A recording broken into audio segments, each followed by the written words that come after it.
Avec Anchor Life, écoute Tolekia. Anchor Life, your heart act now.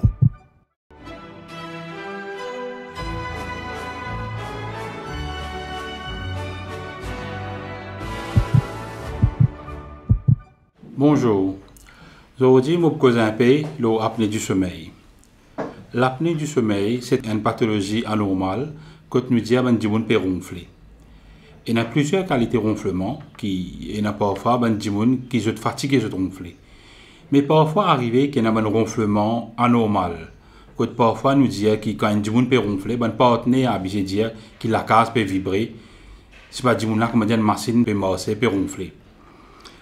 L'apnée du sommeil, c'est plutôt une pathologie que les gens ronflent anormalement jusqu'à ce qu'ils dérangent sur l'entourage. Durant l'apnée du sommeil, les gens ronflent et parfois il y a une pause de 10 à 30 secondes quand il y a une pause complète tranquille.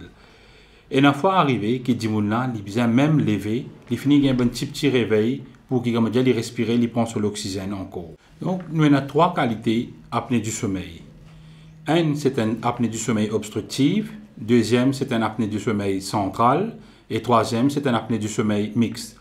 Dans l'apnée du sommeil obstructive, c'est quand il y a un peu de blocage au niveau de nos cou, au niveau de nos voies respiratoires, un peu qui a près que nous cou. L'apnée du sommeil central, c'est quand le cerveau lui-même crée une apnée avec quelques médicaments parfois, ou bien il y a des médicaments psychologiques, neurologiques, ou bien un problème cardiaque, un patient qui prend une médecine, là aussi il y a une apnée du sommeil avec ce médicament. L'apnée du sommeil mixte, c'est comme dire, il y a tous les deux. Il y a l'apnée du sommeil central et obstructive ensemble. Dans une cause qui fait nous gagner l'apnée du sommeil, c'est plutôt quand des gens ont un gros licou. C'est la plupart des hommes dans notre quarantaine. C'est la plupart quand nous gagnons un relâchement des muscles de l'écou. Nous avons aussi des cas quand des gens ont une amygdale. Nous avons aussi des gens qui sont obèses. Les symptômes qui nous gagnent pour l'apnée du sommeil, c'est plutôt un ronflement, un très gros ronflement. Et comme dire, tout peut vibrer, comme dire, des gens même peut vibrer, l'écou peut vibrer. Et une fois, les gens prennent une pause, après ils sont lever. Il y a un ronflement, après il y a une pause, après ils recommencent à ronfler. Et une fois, les gens sont réveillés pour reprendre la respiration. Nous avons aussi un sommeil agité, quand les gens n'ont pas pour dormir bien, ils pourraient se tourner, ils pourraient se ronfler même. Troisième, nous avons aussi parfois les gens ont une sueur, une transpiration le soir. Ça, c'est un symptôme qui nous gagnent durant la nuit, quand les gens peuvent ronfler. Durant la journée, nous avons une répercussion quand les gens ont l'apnée du sommeil. Les gens qui ont l'apnée du sommeil, je sens un peu fatigués, peuvent être malades de la tête, peuvent avoir un sommeil. Parfois, je passe assisé durant la journée, je finis un sommeil, je manque de concentration et je suis un peu irrité. Parmi les complications pour les gens qui ont l'apnée du sommeil, nous avons des complications cardiaques, des complications psychiatriques, des complications pour les patients qui commencent à avoir des problèmes respiratoires, nous avons des complications pour les gens qui commencent à avoir une gastrite.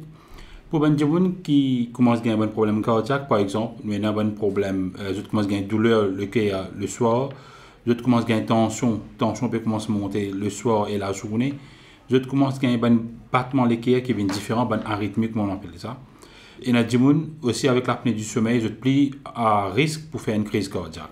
Pour un patient qui a une apnée du sommeil, qui commence à développer un facteur psychiatrique, qui est un psychiatre qui vient guetter, c'est une anxiété. Un patient commence à gagner anxiété, un patient commence à gagner une dépression. Je commence à faire une dépression, ça aussi c'est possible. Et un patient qui, pour bien être un gastro-entérologue avec une apnée du sommeil, je commence à développer gastrite parfois, avec stress commence à augmenter.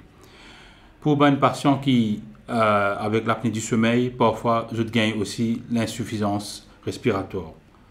Qui nous besoin faire quand nous gagnons l'apnée du sommeil, soit nous pensons que nous avons l'apnée du sommeil. Nous besoin d'être un médecin, quand le médecin là, il peut prescrire nous un test, quand nous parlons de si nous avons l'apnée du sommeil. Quand ça dit qui peut faire test là, il peut analyser nos sommeil pendant une nuit, soit pendant le maximum de temps qui est possible. Il est capable de nous l'appareil là ou à la maison, ou faire test là, et il peut recorder, là, le temps analyser, nous pouvons guetter qui est à l'apnée du sommeil, combien est obstructif, combien pause est là, combien arythmie est là, et qui encore un changement de peut faire dans les cours et combien l'oxygène qui ça l'apnée du sommeil là pas laisse nous gagner dans les cours. Normalement nous supposons gagner de 100% l'oxygène quand nous peut dormir, mais quand la plupart des gens qui ont l'apnée du sommeil, le taux de l'oxygène parfois il baisse jusqu'à 80%, 90%, quand là nous trouvons que nous pas gagner assez d'oxygène et dans nous la tête et dans nous les cœurs. Une de bonnes façons de traitement pour ça, c'est nous besoin c'est perdre du poids. Nous besoin éviter l'alcool, éviter cigarette, nous besoin guetter qui taille nous les coups, li assez correct, nous besoin guetter ben spécialiste qui concerne. Si vous pensez ou avez un problème l'apnée du sommeil là, vous besoin guetter un spécialiste qui peut capable prescrire un masque qui peut aider pour respirer mieux le soir, qui peut aussi aider pour améliorer la journée et qui peut améliorer sa fonction apnée du sommeil là et vous sentir mieux. En conclusion, nous pouvons dire que l'apnée du sommeil c'est un problème qui nous banalise, mais il concerne aussi des gens qui ont un problème l'équerre, problème respiratoire, problème psychiatrique, que nous bien réaliser que nous sommes capables de l'apnée du sommeil qui peut faire nous gagner ce problème là. L'apnée du sommeil est un facteur qui bien affecté les gens qui ont un problème l'équerre. Quand là nous trouvons que les gens qui font une crise cardiaque, la tension pas contrôlée, le diabète pas contrôlé, mais si ce problème-là est résolu un peu avec sa bonne façon qui va un médecin qui peut aider là, on trouve beaucoup de facteurs là pour finir améliorer. Écoute tous les cœurs. Écoute tous les cœurs. Avec Anke Life, écoute tous les cœurs. Anke Life, your heart act now.